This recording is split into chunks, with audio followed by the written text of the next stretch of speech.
Good morning, Cowboy Jim. I'll just set this little hat off on the side. Miss that. And just want to, up front, thank you for watching my videos. I have 900 and some odd low, 905 or 907 subscribers. And I'm impressed with your kindness. I've been enjoying my facial hair, let me tell you that. And my goodness, I'm not young, but I don't like looking real old either. I've dedicated my videos to a mental image that I have of a lady, and I've said this several times, but I believe it bears repeating. Who is sitting, and I always say on her bum, leaning against a wall in the corner by herself, but in a room that's filled with many people, a lot of whom are studying that lady. There's a reason for that. Probably the most beautiful woman I ever met. And on the inside, as well as on the outside. And I picture that woman sitting there almost in a fetal position, almost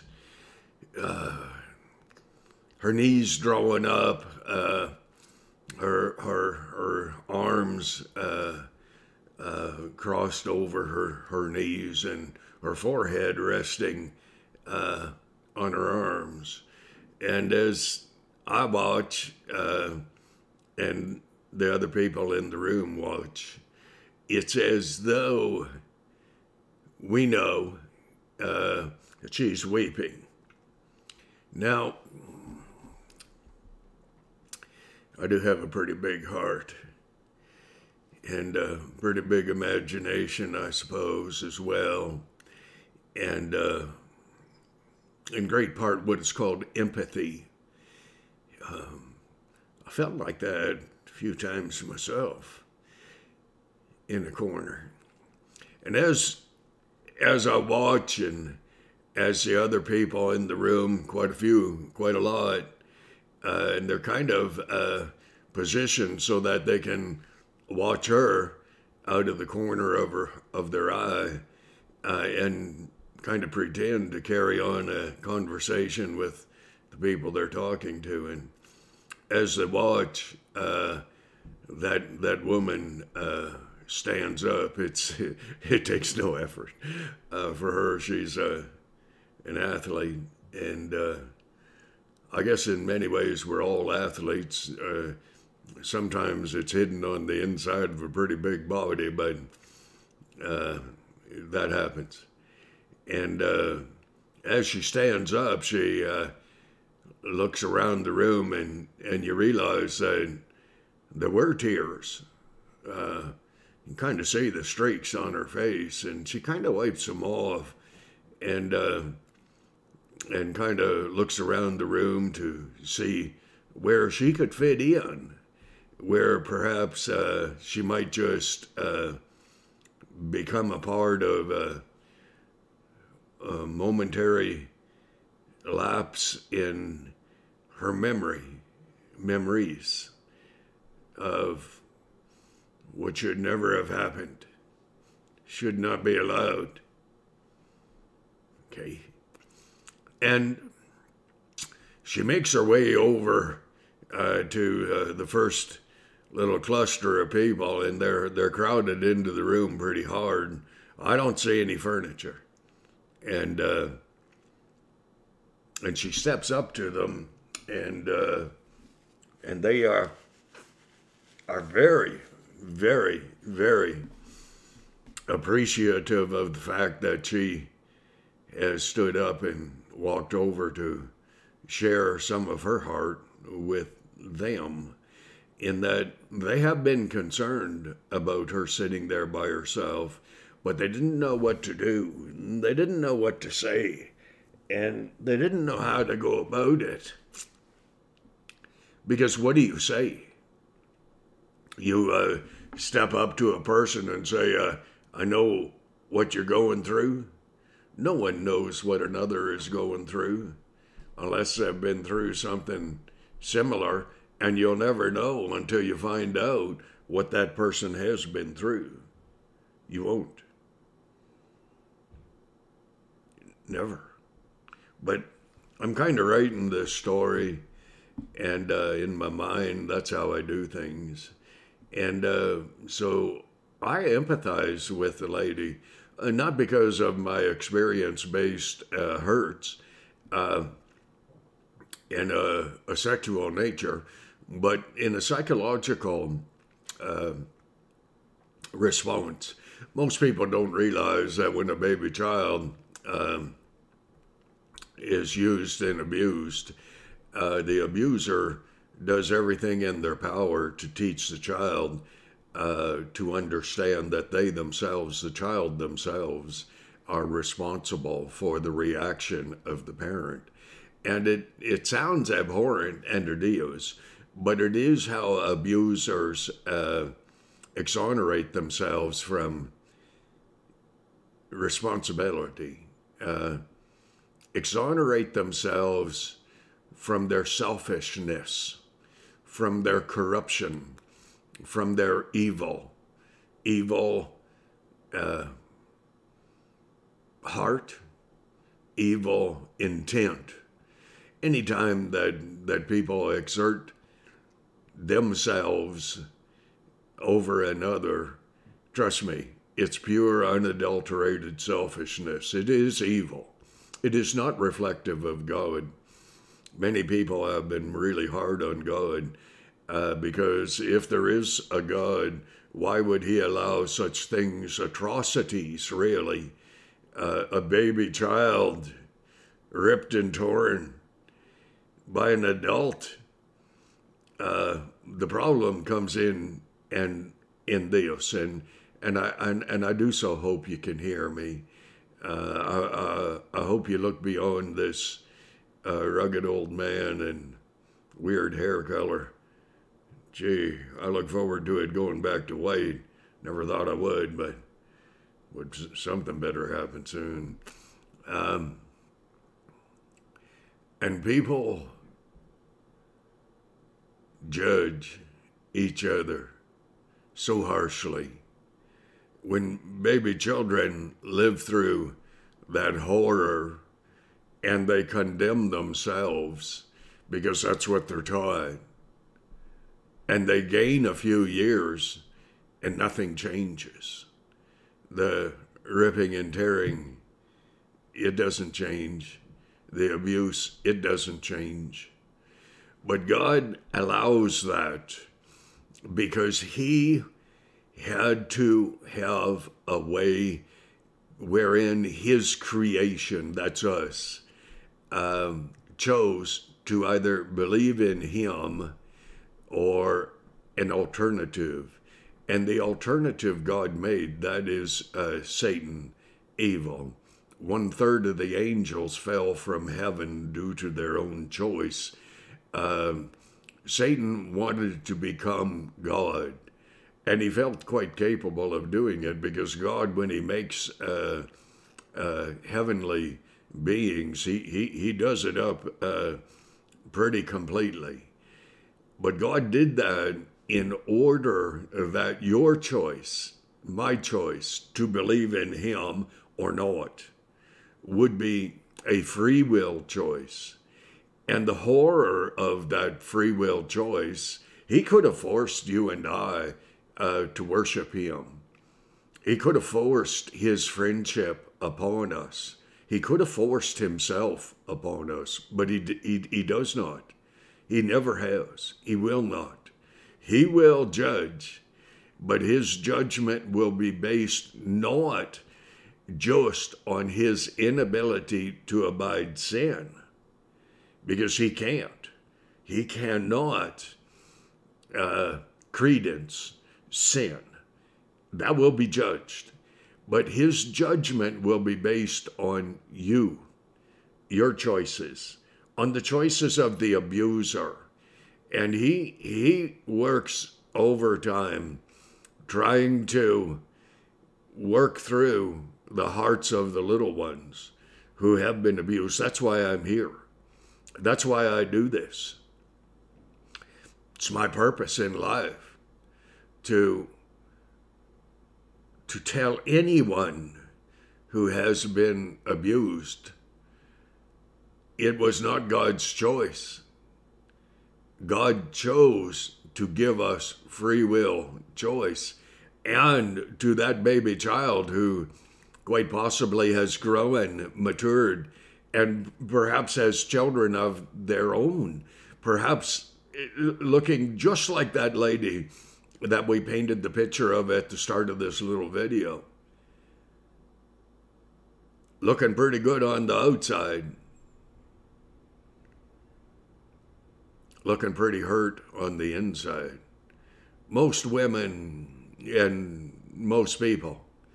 I've only had the privilege and the honor of meeting one man who remembers well the stepdad that sexually used and abused him as a 2-year-old, and his sister, I think she was 3.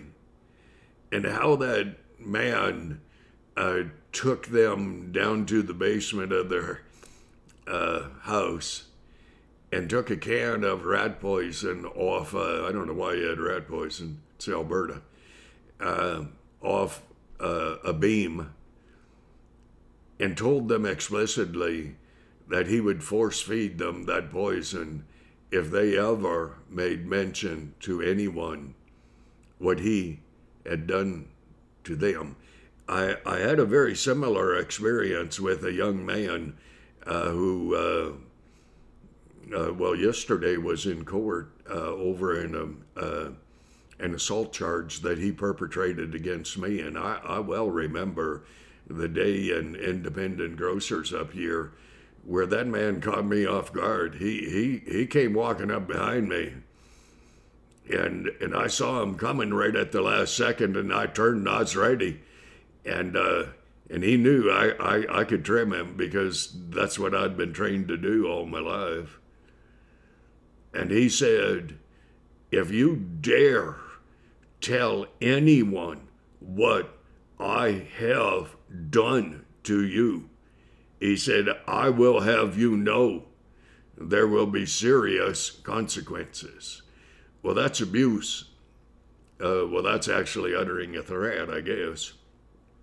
But that is the abuse that children have grown up through. And I'm 72. I feel like I'm 40. I feel like a stud horse getting ready to function at the junction. But I suppose that's just crazy. That's just the way I am. But I've never felt old. I felt sad when I get to talk to people and people talk to me. And they know that when I speak, I will never divulge their name. And that they can speak to me with impunity. They can speak to me honestly, and I won't betray their trust. And that's just the way it is. So don't blame God for the evil that Satan has perpetrated on mankind, because all Satan wants to do is to rob, steal, and destroy. Many people say, I cannot believe in God. I will not believe in God, who allows such atrocities to take place. He did it for you. He did it so you would have freedom of choice. Satan, on the other hand, created being, defeated. Satan's defeated. People don't understand. There's not going to be a giant warfare between God and Satan. Satan's ruined. So if you're putting your trust in him, well, you're screwed. I mean, you are. The day is coming when Satan will gather all the armies of the world in a battle against God and Jesus Christ at the Battle of Armageddon. The outcome settled. Antichrist will be the head on the side of evil. He's defeated as well. And Satan and they know they are defeated. And if they don't, well, God kind of screwed up in their creation. But I believe that they do know. I feel sorry for people who put their faith and trust in Satan. I truly do. Because the purity, the simplicity of your desire to be at peace with something that's bigger than you, in Satan, you missed it by the distance between the east and the west. Put your faith in God. Those little children who are used and abused. I've given my phone number many times on my YouTube channel. It's 403-816-5696. If you need to call, if you need to talk to someone, I'll talk to you. And I won't betray your trust. Because that's not what God would want. God loves you. Satan, he pretends to love you because he wants to own you. And he wants to take you where that abuser has already taken you. And he wants you to be just as unable to live your life out in the full as you were unable to make choices and decisions as a 2, 3, 4, 5-year-old girl child. As I said, I only ever met one man who had enough guts to be honest enough to talk to me, and I reverence him as a friend. I mean, I do. He is my friend. And if you need a friend, you look to the Lord. You look past your pain and your hurt and your agony. You look past the evil of Satan and his demons and evil spirits and all those things that are referred to in Scripture as being powers and principalities in high places. God teaches, don't fear. Fear is one of the most insidious tools that Satan uses to debilitate you, to remove you far from being at the point where you could actually consider you might live. You might survive.